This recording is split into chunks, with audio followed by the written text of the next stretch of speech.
fifth set will be played on Bel'Shir Vestige. Spawning in the bottom right-hand position as the red Protoss player from Samsung Khan. His name is Stork. His opponent, known for his shield battery back in Brood War, now playing Starcraft2 under the team, STX. His name is Mini, spawning as blue Protoss on the top left-hand position. I always forget that Mini is that Protoss player that built that shield battery and pretty much won the game because of it. You know what? Shield battery next to a command center. When do you see that happen? Well, never in Starcraft 2 because we unfortunately don't have shield batteries, but I have a feeling that that building would be utilized a lot more in Starcraft 2 over Starcraft 1. Oh yeah, defensively. Now if Stork does win today, it is going to be his first win in 60 days. His last win was back in April 15th against Bong. Oh wow, well that was a PvP. So, yeah, Stork, unfortunately these days, not really looking too strong. I mean, the early game and the mid game seems solid from Stork. You know, whenever he goes for the cheese, he gets scouted, so it's unfortunate.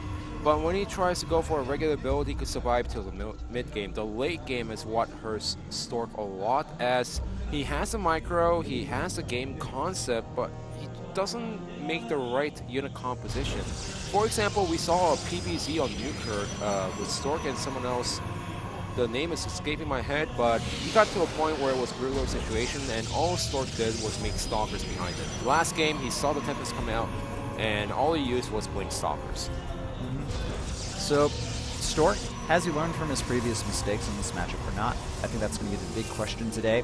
Of course, no proxies from either players. Stork going to go ahead and scout his opponent now with his probe. Just wants to play it, a little bit safer. Personal note, if Stork was on a different team, then I think he could do a lot better.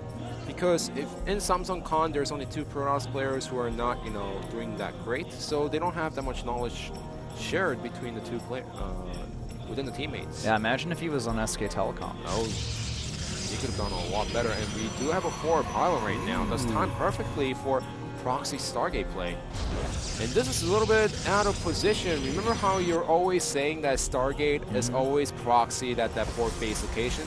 Stork learning, man. And this like is Stork heard from you. This is the kind of thing. There goes the proxy Stargate, like you mentioned.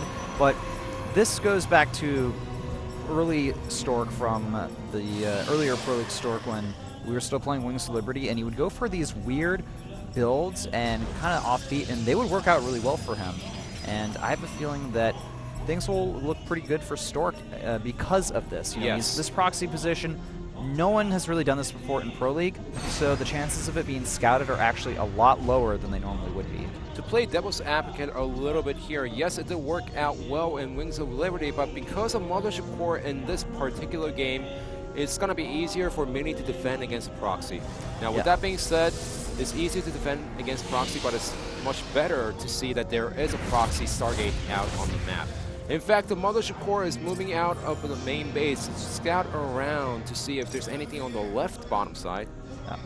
Not going to scout anything over there, though. He's looking for the common proxy locations, and looks like he's going to send that Mothership Core back. The Oracle, though, going to complete very soon here, and there's not a lot of defense in the main base of Mini here. He's going up the 3 gateways, and he's chronoing out the blink. Everything will be revealed to Stork, however. Yeah, well, look at this. The Oracle is not going to get revealed until the last second. Those 2 Stalkers are barely out of position. No Stalkers inside the main base. The question is, does the Mothership Core have enough energy for the Nexus Cannon? I think it may be just a bit shy. We'll have to find out. It's so close to having 100 energy, and now he does have the 2 Stalkers at the ramp, but some of the probes are going to go down for sure. Yep. 1, 2, 3, 4, 5. No, just 3. Seems like I was counting the wrong stuff today, as the time is getting late, and I'm still looking at this burger. I'm telling myself, when am I going to eat that? Save your hunger for later. Save my hunger for later. All right. Well, unfortunately for Stork, the execution was good, but there's just too much defense from his opponent, Mini, and Stork going for DTs behind this, but already we have a Robo Bay, or excuse me, just a Robo and Blink from our STX player, Mini. I mean, I'm not sure if this is going to work on Stork's end, and well, we have a proxy pylon here from our STX player. Oh, he allows it to... he needs to make sure he denies the scouting because yes, the DTs are coming out. It's gonna get scouted because it's gonna get thwarted because of the observers coming out. But remember this: just because you're going for Dark Shrine, doesn't mean that you're gonna use the DTs. You could still go for Archons. Yeah, that's true. You could use the Archons and try to do some type of timing attack with a lot of Zealots and Archons. But I mean, we have an observer on the way from Mini. He's playing way too safe. Yeah. Stork he's not going to really be able to get any true damage in here. Now, once he sees the Observer, the DTs, he knows it's not going to work out. He just needs to morph every single one of those units into Archons. And given the fact that he's going for 4 gates, he needs to go for a strong push. Yeah. We do have an Immortal out on the way. We're getting Blink behind this from Stork. He's all over the place, man. I feel like Stork isn't 100% sure what he wants to do this game. Yeah. Immortal coming out from Mini, and did we see an Observer out from Mini? Yeah, he has an Observer. The question is, where is that Observer? Is it heading across the map? Will it spot that DT? Excuse me, Stork having the DT and it's moving out on the map. I don't see the Observer near the main army, but I think Mini spots the little ripple. Yeah, I think he did. I think he saw it. And oh wait, no, he didn't. Never mind. And the Observer. Oh, there's pretty good unit placement here from Mini. Yeah, but before the Observer comes out, he could get a lot of pro kills from a nice force field. And Stork also trapping the DT. Sick. Wow. All right. He's going to be able to eventually pick off the Observer, or excuse me, the Sentry there. One DT goes down. Stork has another one hidden in his opponent's base, though. Oh, this is so smart. He's... Save it for later. Yeah, save it for later, as Stork is getting his own expansion and Robo behind this. But the DT inside the main base is now moving around. This is actually really smart from Stork. He should be able, if he handles this properly, to get a bit of an economic lead here. Stork looking for proxy pylons around the map, not realizing that there is one below his nexus there. The blink for Stork is also about to complete as well, and was the DT taken out, I guess, in the main base? It did get taken out, but the probes were not mining for a few seconds as I was looking in the minimap. Look at this, Blink Stalker's going inside the main base. Where's Stork's main army? He's out of position to deal with the Stalkers.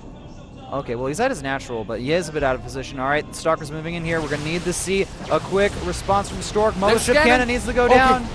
All right, it goes down, but the Mothership Core falls as well. A few probes have been picked off here. Mini, not bad position for him. He's going to... Oh, that was so smart for Stork. He wanted to trap the Stalkers inside the main base, but now blinking inside. And, okay, Stork's going to be able to eventually pick off the rest of these Stalkers here. Oh, and the blinks did not work out well. That was like the sickest blink ever, man. The Stalkers literally like spread. Blink, split, micro. Blink, split, micro, exactly. Now, I really want to see the probe count between the two players. I know you do. To be honest. Don't worry, we'll see it eventually. We'll see it eventually. Well, you do have a lot of Immortals here from Mini. He's got up to, I think, 3 or 4 now. And an additional Observer on the way here from Stork. He's going to eventually be able to pick off the one that's in his base. Should react to that really soon here. And sending his units over there already. Yeah, so now Stork, yes, his expansion was a little bit late, but he can still play this thing completely. Because now when it comes to head-to-head fight, Mini has a lot more Immortals, so Stork is going to lose, but he's doing a nice job trying to come back into this game. In fact, if you look at the probe count, it's so similar between the two players. We saw around 8 or 9. On Stork's side, we saw around 5, 6 and Mini side, and that's after the main base has been saturated. Yep. Stork also going for the Robo Bay now. The supplies are very close as well here, 67, 68. So despite different openings, things have started to even out. And then the question comes is, who is better at late game, Mini or Stork? Because I have a feeling it's going to head there. Well, Stork is going to transition into the regular Colossus play in PvP. Mini, however, has up to 3 Immortals, adding 3 more gateways. All right, I take that back. It looks like Mini wants to do a bit of a 2-base timing here. He is sending a probe out. He could build an expansion there, but that would be quite a weird location for a 3rd. And the Stork needs to control these units properly. He's got to get out there. Blink Stalker versus Blink Stalker. The Blink Stalker advantage is going to go to Mini, and it's like the rest of these Stalkers are going to get picked off eventually. But maybe they'll be able to escape. For now, it looks like it. Yeah. All right, forward blink from Stork. Oh, that's nice. But he also needs to be careful because this means that Stork, he lost a couple of Stalkers, which prompts Mini to move out on the map. Well, Mini added in, he's stopped his probe production. He's up to 36, the 46 is Stork. And no Mothership Core for the cannon. The problem here, the Immortal count is really high. Yes. There's a lot of Observers here. We could maybe see some DTs Yeah. used for defense here. That Stork, if he's smart and realizes he picked off the Observer, Nexus Cannon goes down, but these units just want to focus on the nice force Nexus. field on the Immortals. He's going to be able to pick up a few Immortals here and there, but nice force field by Mini also as the Nexus gets focus fired. All right, I'm not sure if focus firing that Nexus is the proper decision. Stork, I think he's going to be able to defend here. And remember, he's buying time right now to get the Colossus out, but nice force field on the Immortals, so it's going to get a trap in the front, but the Colossus does come out. Colossus is out. Forward blink, though, on that Colossus is going to force it away. Stork force the pull. The probe's off the mineral line. The Nexus Cannon doing a lot of damage here. And it looks like Mini, I think he's been pushed back for now, but the Nexus, if it goes down, it's going to be all for nothing. Stork, he needs the Warp and Dark Templars, but he can't. And now that there's another Observer here for Mini, I think Stork, not enough. He doesn't have enough Blink Stalkers. It does look like he will eventually lose this game. He will lose the game as he doesn't have enough Stalkers to deal against with his opponent's Stalkers. GG. Stork, he tried, but Mini, he added on a lot of additional gateways. He stopped the probe production for a long time, and he had a good timing. Stork, I have a feeling that he would have been in an amazing position if it went into the late game. Yeah. But Mini, he just wanted to end it in the mid game, and that's what he did. It's just so unfortunate for Stork as today's game didn't look as bad as some of the games that we saw from Stork previously, but today it just didn't work out as Mini went for the 6 gates. It has been gone unscouted, and Mini went for a strong timing push, which worked out fantastic with amazing force fields. I kind of wish that Stork also kept his Oracle alive. It didn't really do any damage at all, so the score now, 3-2. Samsung Con, they got to be careful here. They may be forced to drag it into the ace match, and that's when they're going to have to worry about innovation again. So we're going to see the 6th set being played soon. It's going to be Zhongbi versus Haiba after this commercial break. Don't go anywhere. This is the SK Planet Pro League.